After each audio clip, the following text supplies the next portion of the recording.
Hey, good morning, dear students. I hope you are doing great.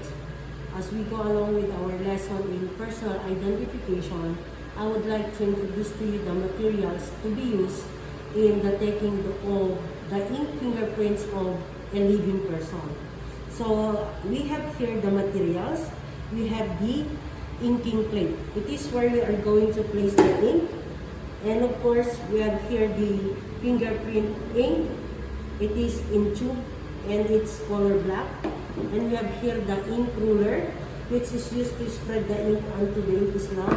And we have here the card holder, of which you are going to place here the fingerprint card to avoid unnecessary movements. And we have here the fingerprint card, of which we are going to place here the ink fingerprint of a living person as to roll impression and plain impression.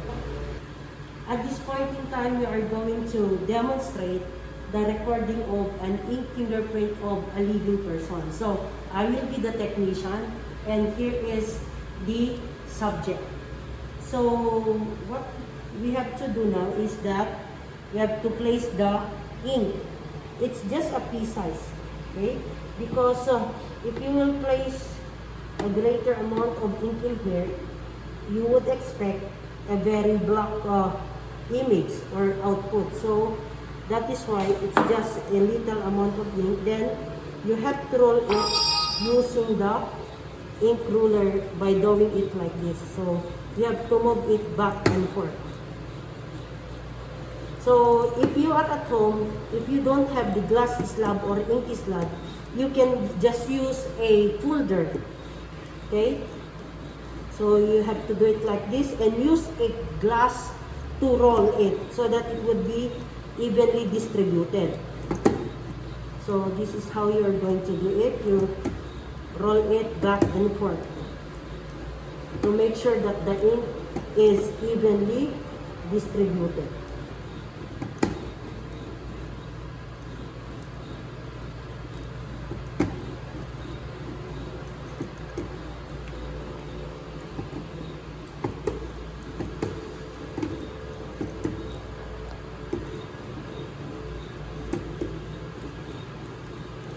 Okay, so we are done with this.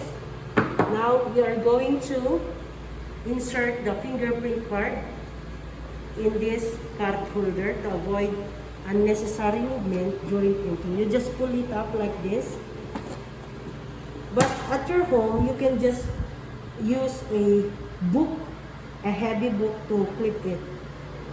Okay, or you can just ask the assistance of your family member to hold the card. Okay, that's it. So we have here the boxes for each finger. We have at the upper part, the boxes at the upper part are for the right thumb, right index, right middle, right ring, and the right little. So I have here with me my subject. I will going to take the rolled impression at her right hand. So I am here as the technician. My subject will be here. You come here. You have to observe proper distance, and at the same time, you hold the right thumb like this, just the 3 fingers. It's here, the fingers to be holding at this point will be the one to roll, and this will be the one to push it, so that it will be provided with ink. And you have to roll it from nail joint to nail joint, and from this part. Okay, so you have to instruct your subject to relax. Observe proper distance. Okay, so just relax. If I would say it roll, roll, roll, you have to roll it. Okay, you close this, relax, then roll, roll, roll, roll up. So you can see now the ink are transferred to the bulb of the finger, especially on the thumb. So again, same procedure. It is being rolled towards the body, then down, roll, roll, roll, roll, roll up. So you can now see the patterns in there. It's being transferred. Okay, so we now have the index, but the other fingers, especially on the index, will now be rolled away from the body. So it would be like this. So it's still 3 fingers, you have to use it. Okay, relax. Down, roll, roll, roll up. Do not be in a hurry, okay? Roll, roll, roll, roll up. So that's the output. Okay, for the middle, do it like this, side. You can also use your other hand to assist.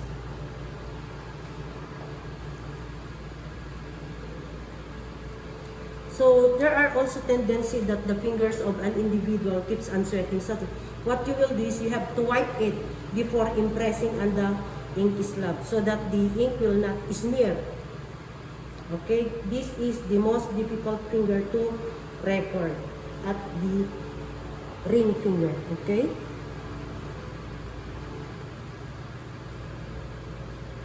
So you have to assist it. Okay, then the little, it's here. Roll, roll, roll up. Relax. Side. Roll, roll, roll, roll up. Okay, so that's the ink fingerprint at the right hand, and we are now ready to take at the left hand. So ganito lang, you can just do it like this. So after that, since I will now take the left, my subject will be here. Will be positioned on this one. So as usual, thumbs are rolled towards the body like this. Relax. Roll, roll, roll, roll up. Make sure that it must be flat, okay? It must be rolled in flat. Okay. Roll, roll, roll, roll up. So if you are rolling, do not do it that way. It must be in a flat way, okay? So that you could still get at this point. Okay, relax. Okay. Still away from the body. This side, okay? The middle.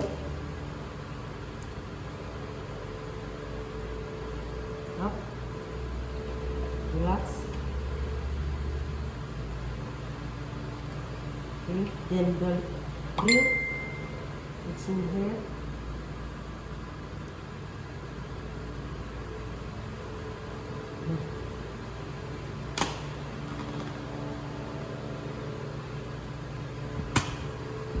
Then the little.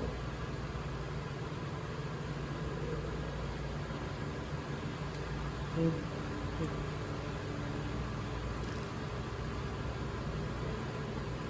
So this is the output. So once we are now through with the left hand for the rolled impression, we have to roll again this ink on the ink slab. And for me to record the plate impression, which is taken simultaneously. What we did is the rolled impression, of which I took it individually. You have to wipe your hands. Make sure that it is clean.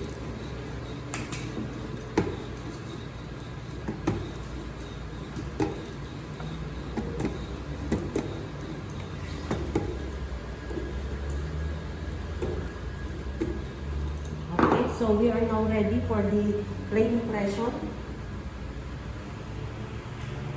Okay, here we start with the right thumb. It's just plain impression, so there's no need to roll. Okay, down, down. Then the 4 fingers taken simultaneously like this. Okay, then transfer it here.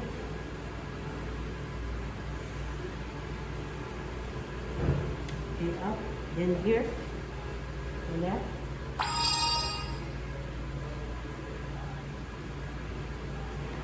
Then 4.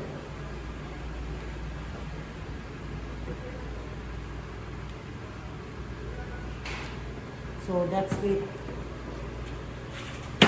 So for some other fingerprint card, they also took the palm print. Okay, we just place it here na lang, the palm print, so that you could have a record of your palm print, the left and the right. But in this kind of fingerprint card, there was no provision. But as usual, on our fingerprint card na ginagamit noon, we have that box for the left and the right palm. Because we can also rely on this particular part of which this could also help us for identification.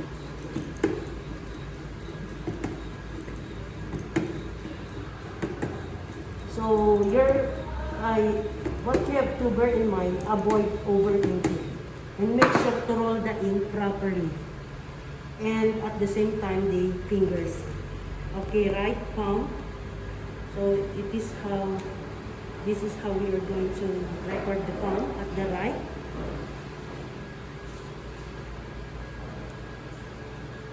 Up. Then the left.